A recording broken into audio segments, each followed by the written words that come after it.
I'm so proud of you guys that you're in school. I want to encourage you to stay in school and continue to be smart, young people. Let me see your hands. Wave them at them bitches hating on you with their friends. Girl, you got it. Let them know. When people hear Nicki Minaj ended Megan Thee Stallion and Jay-Z, they instantly think of diss tracks, beef, or rap drama.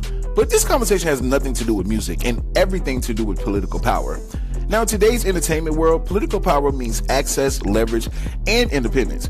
And Nicki Minaj has quietly positioned herself in a way that exposes the limits of industry-approved influence, okay? Now, this isn't just about, destroying careers, but it's about ending the idea that power only comes from labels, media, or gatekeepers. And once you see it, you literally just can't unsee it, right? Political power in entertainment isn't about elections or parties, okay? It's about who gets involved into the rooms where decisions are made, okay? Who can speak freely without losing support, right? And who doesn't need approval to remain relevant, right? Artists with real political power don't panic when narratives shift, like Nicki Minaj. Nicki Minaj has literally been dragged all over the internet for quote unquote aligning herself with Trump. You know what I'm saying?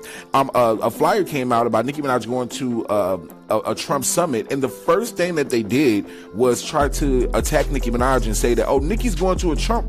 Like, why do y'all always do that? It's so crazy. Nicki is confirmed to appear as a guest speaker at a summit hosted by President Trump that will be held in Washington, D.C., and it's called the Trump Account Summit, okay? This event is literally tied to Trump's new account initiative where he's going to promote financial literacy and also retirement savings accounts for families and children, for children and their families. Like, I don't understand why people are so mad. Like, Nicki has always announced her participation on social media and described her role as encouraging parents and kids towards early investing and financial education. You know what I'm saying? Like, Nicki is paying it forward for her generation and for others to come. I don't understand why people are so mad about what Nicki Minaj is doing, but this is why I always tell y'all, please read first before y'all make assumptions, because sometimes when you just read the negative comments, you actually don't even know what's really going on, and you might actually agree with everything that Nicki got going on. You feel me?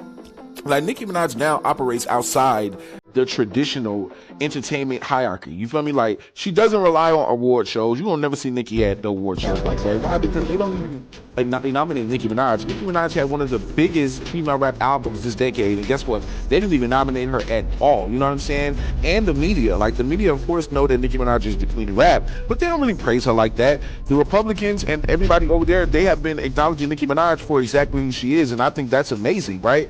Or if let's talk about corporate cosigns. Like, Nicki Minaj is not being, co-signed by corporate people like that. Like, I don't like that. I feel like that's why I was so happy to see Nicki a part of Barbie World and stuff like that, because, they've been trying to, like, shy away from Nicki for a very long time because of her presence and because of what she has to say.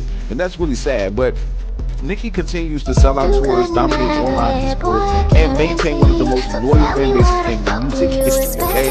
What makes this political is that Nicki Minaj can engage with financial and political spaces without being absorbed by them. You feel me? Like, she's not representing an institution, she's representing herself. And I think that is very, very, very, very important to understand, that when you see Nicki Minaj, you're seeing just Nicki. You're not seeing Nicki attached to anybody. You're seeing Nicki Minaj representing herself. Now, as for Jay-Z, Jay-Z represents the traditional idea of a political power in entertainment, okay?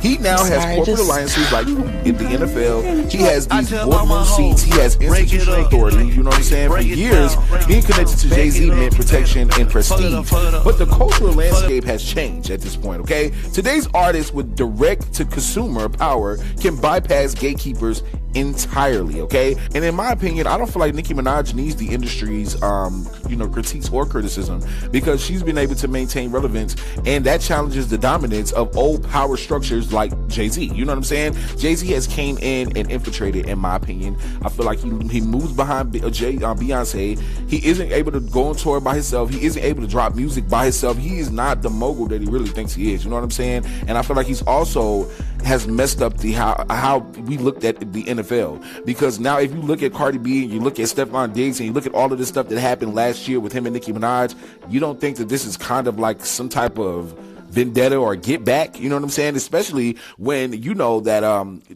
Lil Wayne wasn't even able to perform in his own hometown, and of course he was going to bring out Nicki Minaj and Drake, and he did not want that, but he's okay with Bad Bunny bringing out Cardi B. You know what I'm saying? Like, I'm just trying to keep y'all up to speed with what's going on, because nobody cares about Jay-Z's influence anymore in music, and that's the problem. That's why he's been trying to use Megan Thee Stallion. He's now using Megan Thee Stallion as his own little pawn. You know what I'm saying? Because we all know Megan Thee Stallion has often been framed as an artist with political relevance because of her alignment with Jay-Z and media narratives and, you know, corporate brands and institutional support with her whole movement with the Black Girl Matters type thing, right?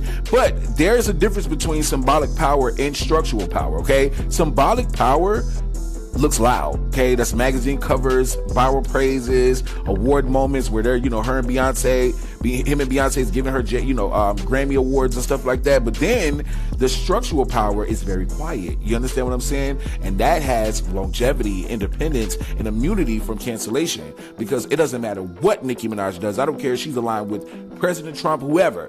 Guess what? Nicki Minaj is still looked at as the queen of rap. It is nothing going to change that. They might not like her. They might say this. They might say that. But they know who has the structural power. And Megan Thee Stallion's influence is still largely dependent on systems that can shift at any time. Nicki's isn't. So Jay-Z using her as a pawn, it's always going to show. And that's why the political power that Nicki Minaj is now holding is starting to make Jay-Z feel like, hold up, what is she doing? Because if you want to align yourself with your own power and you're looking at yourself as a gatekeeper, why can't I align myself with protection? You know what I'm saying? Like, why is it that Nicki Minaj is always looked at as the one, you know what I'm saying, being the coon or whatever y'all want to call it, right? Because Colin Kaepernick, he got on his knees for everybody, for all of the black people that was in the NFL, and Jay-Z went over there and was like, oh no, it's time to change everything.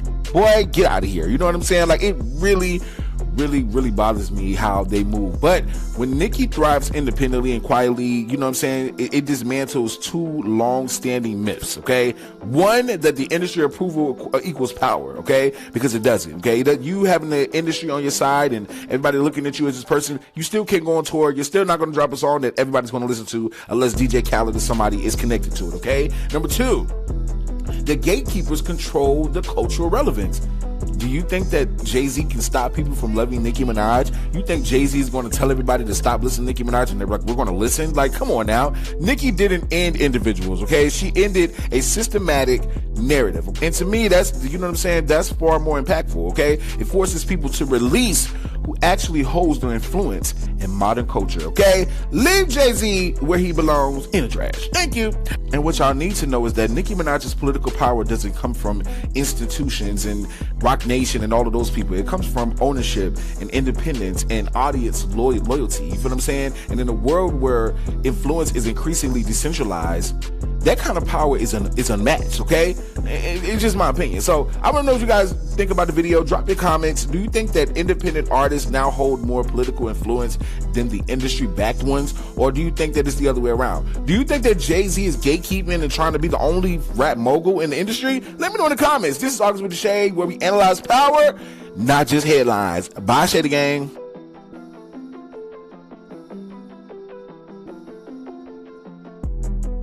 Case closed. Next case.